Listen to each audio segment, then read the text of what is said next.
lundi apaisé à Mwanda, quand l'autorité et le dialogue l'emportent. À Mwanda, la journée de ce lundi 13 avril s'est déroulée dans le calme malgré un appel à une ville morte lancé ces derniers jours par des groupes inciviques. Contrairement aux craintes initiales, les activités ont tourné normalement. Commerce ouvert, circulation fluide, population sereine. Cette accalmie fait suite à une réunion sécuritaire tenue le samedi 11 avril sous la houlette de l'administratrice du territoire, Madame Amina Panda Kanilak, réunissant autorités locales, notables acteurs de la société civile. Une décision claire y a été prise, interdire toute initiative de paralysie de la ville. Présente dès les premières heures de la matinée, l'administratrice du territoire a multiplié les échanges avec différentes couches sociales, notamment les étudiants de lycée Mwanda et les femmes leaders de Mwanda.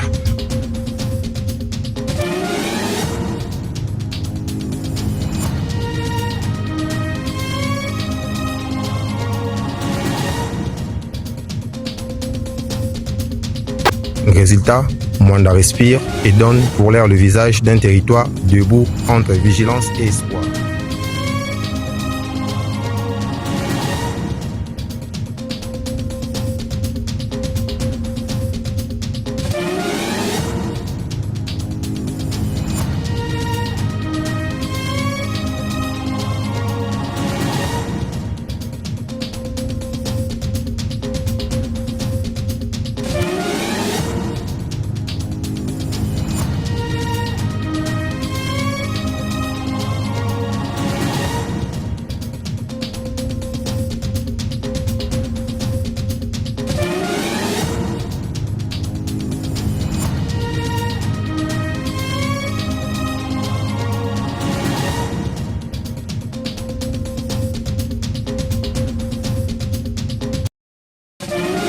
Je suis maître Thérèse Soumadi.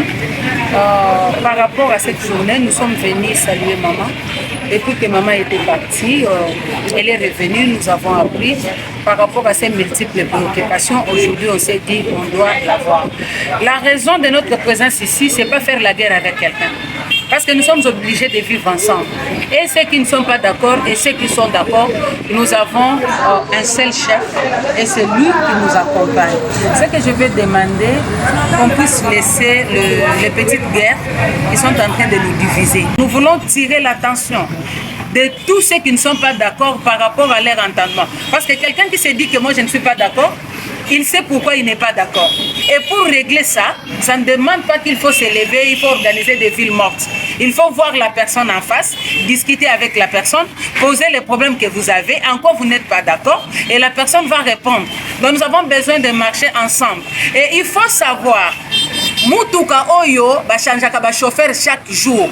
Mutuka wana mukolo nango bénéficiaka nango te, mutuka wana babomaka ngo. Nous devons avoir l'habitude ya ko maintenir mutuka na biso Mwanda. Totia mukonziaza wana nous nous soutenons. Moi j'ai toujours dit en cas de problème, nous devons instaurer le système de l'arbre à palabre. Mais ce qui mutobo ina yeko yana c'était pour régler les différends. En tout cas, on a les. Voilà pourquoi nous sommes venus voir maman pour l'encourager et souhaiter à ce que le travail puisse se faire en bonne et due forme. Je vous remercie. Tous ceux qui sont derrière les descentes, nous avons une opportunité de développement en beaucoup à moi. Les réunions que nous faisons, au lieu de ça, la réunion pour s'attaquer entre eux, faites les réunions pour les projets de développement. Ici, nous sommes à Belleville pour que pour à nos profonds d'ici mois de juin et de janvier. Il nous reste que 7 mois. On est bon fan de la futilité. Restons ensemble, faites des projets, venez introduire. Merci. Et l'air va introduire le projet, vous avez autorité. Voilà notre cahier de charges, voilà notre projet. On fait ça. Quand Bakabo est le mal. En tout cas, nous ne sommes plus dans la distraction. Les villes mortes là, après il y a des mamans qui fuient autour du jour et ça pèse plus sur la femme que sur l'homme. Il y a maman, papa. En tout cas, nos frères, On vous aime bien. Venez plus avec les projets.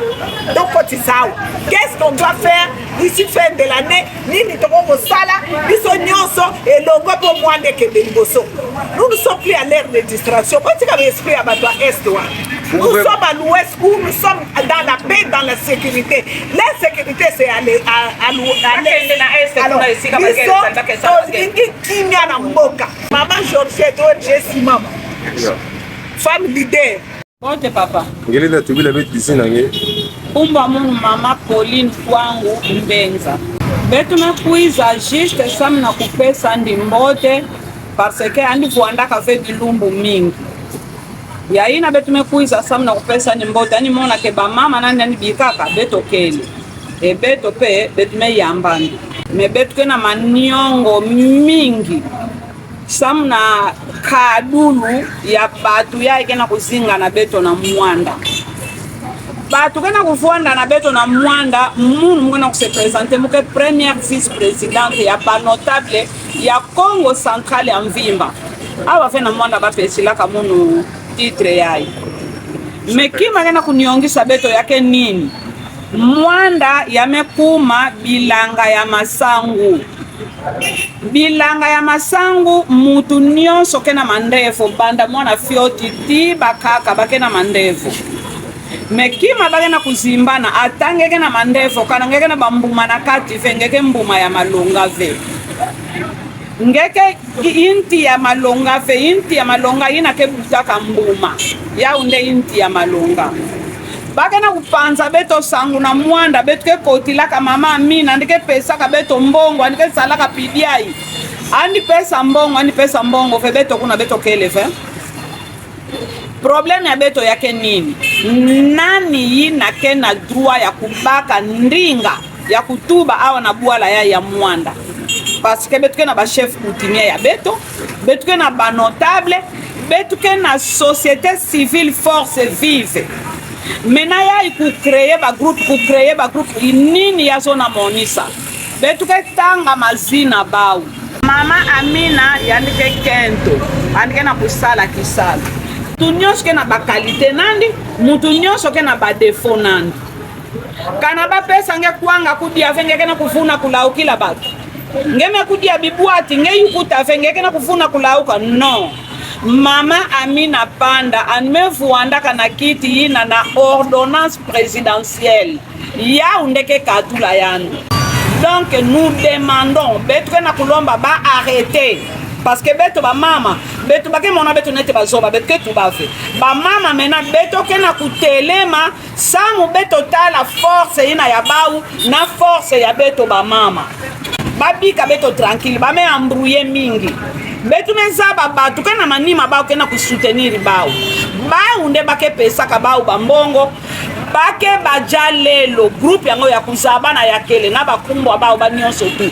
Mena kijalelo bao. Bakwenda kudia kwanga na pilipili na madele babika beto libre, babika beto tranquille.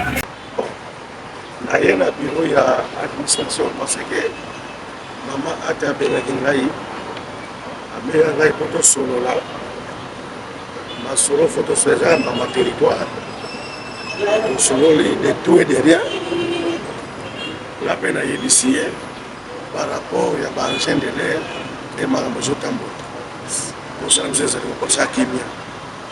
Kimia est allé place où on a les boules à la côté de mon Féniki. Donc il y a un moni et c'est la gaka. Il faut négocier. Et là, on a des gens qui ne m'ont pas monté. Tout le monde pourquoi ils ne m'ont pas monté. On a besoin de monde qui est là, qui est là, qui est pour ton marché, c'est la mort. Moi, je pense, pour une marche, ce n'est pas la solution. La solution est d'aller pour Fanda, au solo. C'est ça la solution. Pour Fanda, au solo, pour la vérité de face. Là, ezali oyo ezalaki na baba vite ici, c'est ça la solution.